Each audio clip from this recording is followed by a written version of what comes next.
Atendendo a pedido, vamos resolver uma questão de observação da quantidade de movimento em mecânica dos fluidos.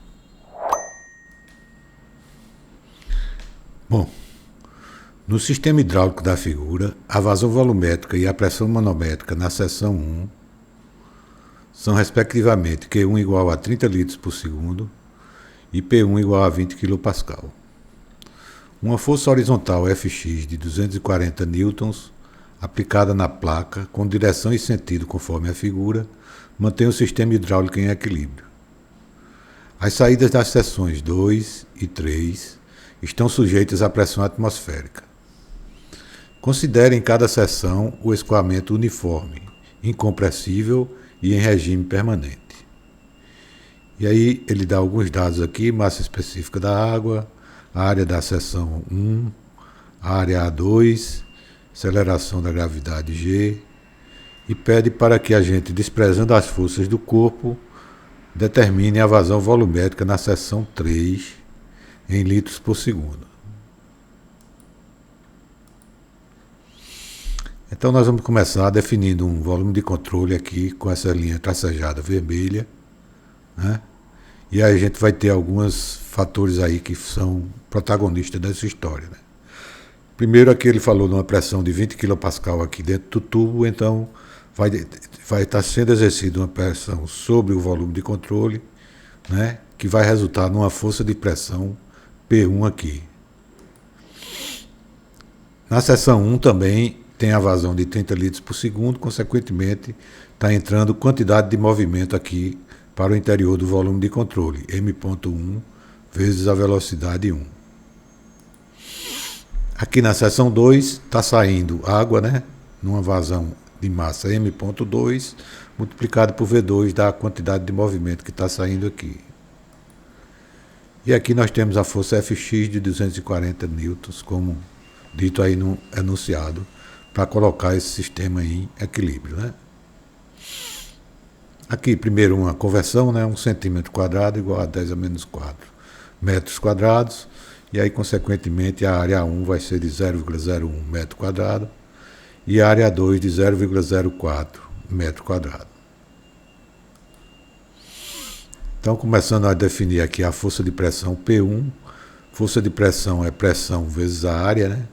Dá 20.000 vezes 0,01, dá 200 newtons essa força de pressão, atuando aqui para a direita no volume de controle. A vazão, conforme informado, foi de 30 litros, né? 30 vezes 10 a menos 3 metros cúbicos por segundo, o que dá 3 vezes 10 a menos 2 metros cúbicos por segundo.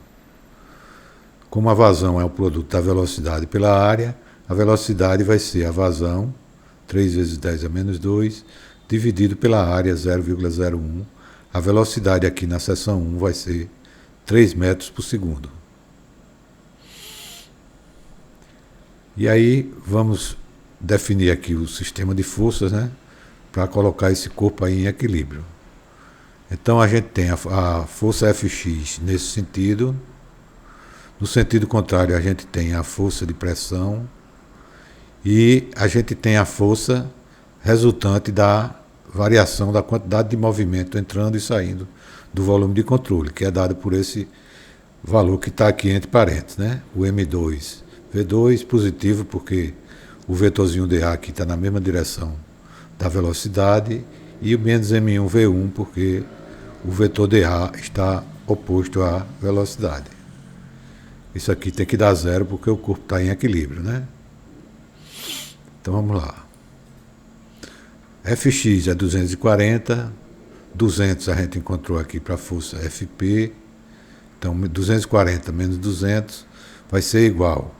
Aqui a vazão M ponto, em vazão em massa, né? Rho vezes A vezes V, ficaria Rho vezes A vezes V ao quadrado. Ok? Passei para o outro lado, esse termo aqui ficou positivo e esse aqui negativo, né? Aqui é M ponto V ao quadrado, M.2 V ao quadrado. Esse 2 aqui apareceu porque o cosseno de 60 é igual ao seno de 30, que é 1 meio.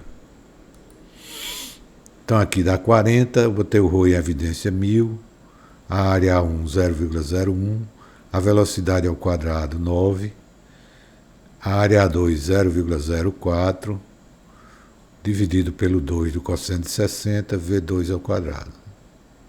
Resolvendo aqui para V2, fica V2 igual a raiz de 25, que é igual a 5 metros quadrados, a velocidade aqui em 2. E agora ficou fácil, né? A vazão em 2 vai ser V2 vezes A2, que é 5 vezes a área, 0,004, Q2 dá 0,02 metros cúbicos por segundo. E Q3, consequentemente, vai ser o quê? Vai ser a vazão Q1 que está entrando, menos essa que está saindo. 3 vezes 10 a menos 2 multiplicado por 0,02 está igual a 0,01 metro cúbico por segundo, que dá igual a 10 litros por segundo. Então, resumindo, né? Entram 30 litros por aqui, sai 20 por aqui e 10 por aqui. Se a gente tivesse algum parâmetro aqui de área ou velocidade aqui nessa seção 3, a gente teria como confirmar os nossos resultados, né? Fazendo a conservação do momento aqui no sentido vertical, né? Aí a gente poderia confirmar, mas eu acho que se as contas estiverem certas, o resultado é esse aí, tá certo? Ok.